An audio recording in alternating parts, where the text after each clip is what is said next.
सारी दैवी शक्तियां बनारस में बाबा के पास उपस्थित हो जाती हैं। कुछ ऐसा अनुभव आज मुझे बाबा के दरबार में आकर हो रहा है। प्रधानमंत्री ने कहा कि आतताइयों ने इस नगरी पर आक्रमण किए, इसे ध्वस्त करने के प्रयास किए। औरंगजेब के अत्याचार, उसके आतंक का इतिहास साक्षी है, जिसने सभ्यता को तलवार के बल पर बदलने की कोशिश की, जिसने संस्कृत को कट्टरता से कुचलने की कोशिश की। लेकिन इस देश की मिट्टी बाकी दुनिया से अलग है। ऐसा लग रहा है कि हमारा पूरा चेतन ब्रह्मांड इससे जुड़ा हुआ है। वैसे तो अपनी माया का विस्तार बाबा ही जाने, लेकिन जहां तक हमारी मानवीय दृष्टि जाती है, विश्वनाथ धाम के इस पवित्र आयोजन के इसे समय पर इस समय पूरा विश्व जुड़ा हुआ है। साथियों, आज भगवान शिव का प्रिय दिन सोमवार है। आज विक्रम संवत 2078 मार्गशीर्ष शुक्ल पक्ष 10वीं तिथि एक नया इतिहास रच रही है।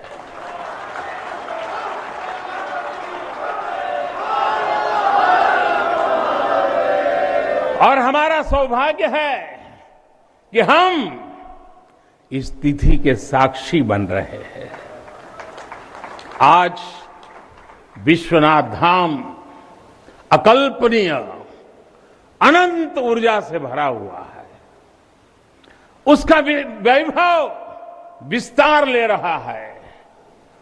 इसकी विशेषता आसमान छू रही है। यहां आसपास जो अनेक प्राचीन मंदिर लुप्त हो गए थे, उन्हें भी पुनः स्थापित किया जा चुका है। बाबा अपने भक्तों की सदियों की सेवा से प्रसन्न हुए हैं, इसलिए उन्होंने आज के दिन का हमें आशीर्वाद दिया है।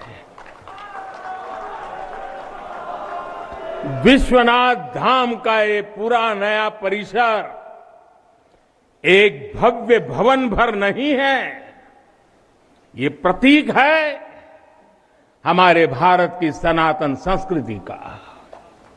ये प्रतीक है हमारी आध्यात्मिक आत्मा का। ये प्रतीक है भारत की प्राचीनता का, परंपराओं का।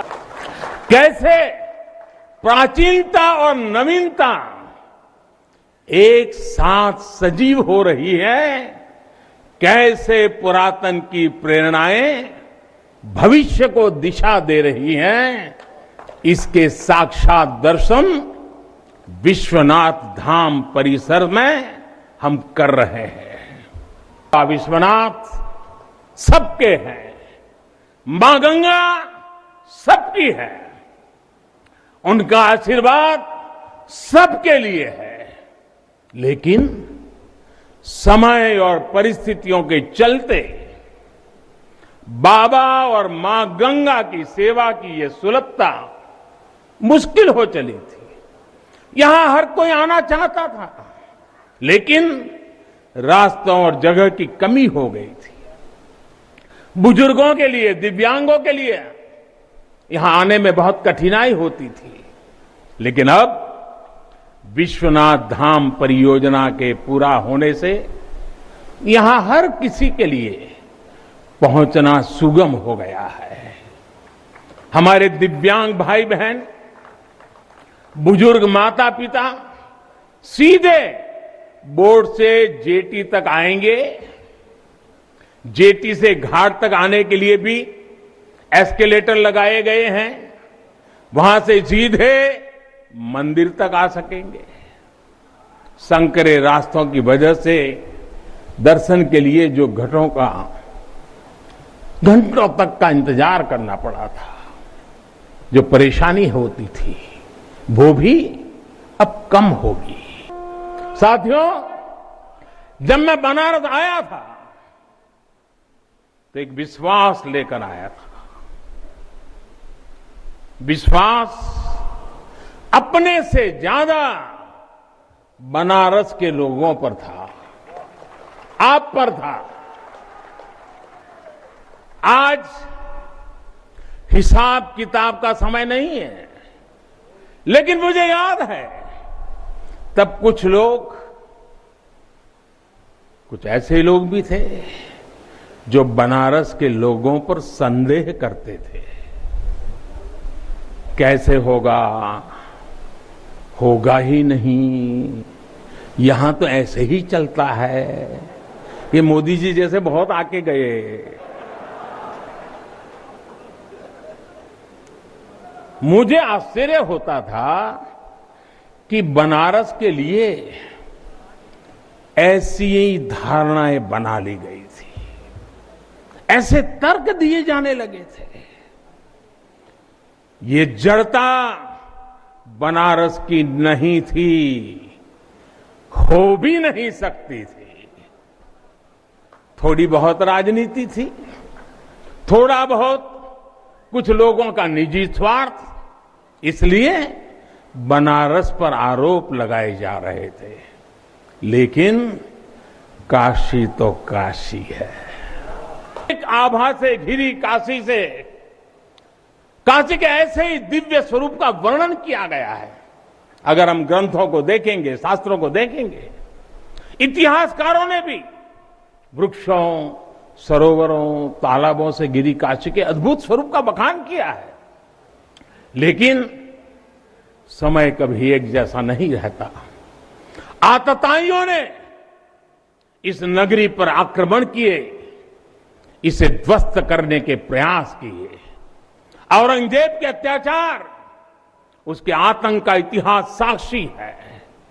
जिसने सभ्यता को तलवार के बल पर बदलने की कोशिश की, जिसने संस्कृति को कट्टरता से कुचलने की कोशिश की, लेकिन इस देश की मिट्टी बाकी दुनिया से कुछ अलग है। यहां अगर औरंगजेब आता है तो शिवाजी भी उठ खड़े होते हैं। अगर कोई सालार मसूद इधर बढ़ता है तो राजा सुहेलदेव जैसे वीर योद्धा उसे हमारी एकता की ताकत का एहसास करा देते हैं।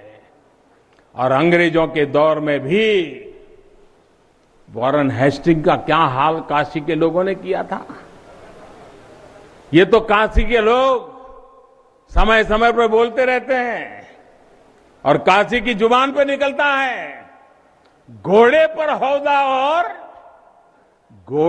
हौदा और हाथी पर जिन जान लेकर भागल वॉरेन हेस्टिंग। साथियों, आज समय का चक्र देखिए। आतंक के वो पर्याय इतिहास के काले पन्नों तक सिमट कर रह गए हैं। 1000 साल के इतिहास में जो नहीं हो पाया था, प्रधानमंत्री